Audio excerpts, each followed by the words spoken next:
కేసీఆర్ గారు వచ్చి ఏం చేశారు చెప్పండి? అన్ని సంవత్సరాల ప్రభుత్వంలో మాకేమైనా చేశారని పేదవాళ్ళకి డబుల్ బెడ్రూమ్ ఎన్నిసార్లు ఎట్టుకున్నాను. 20 సంవత్సరాలు ఈడకి వచ్చి నాకు రేషన్ కార్డు లేదు. మీరు నమ్ముతారా? ఆయన చుట్టూ తిరిగా, ఆయన పార్టీలో వర్క్ చేశా, నాకు ఇల్లు రాలేదు. తిరగని వాళ్ళకి ఇల్లు వచ్చింది, తిరిగిన వాళ్ళకి ఇల్లు రాలేదు. ఒకసారి అన్నకి ఇస్తేనే కదా, నవీన్ అన్నకి ఇస్తేనే కదా తెలుస్తుంది అన్నయ్య గురించి. మాకు మరి రేవంత్ రెడ్డి సార్ వచ్చాక నాకు రేషన్ కార్డు వచ్చింది.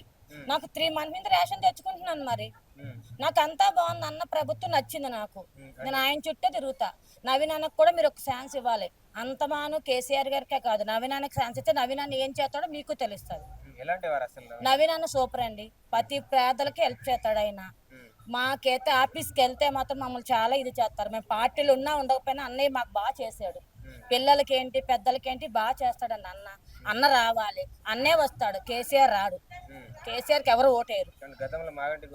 బాధ అంటే గోపినాథ్ ఏం చేయలేదు, ఎవ్వరు ఏం చేయలేదు. పార్టీలో ఉండి పార్టీలో తిప్పించుకున్నారు, ఒక్కటి కూడా మాకు ఫలితం లేదు.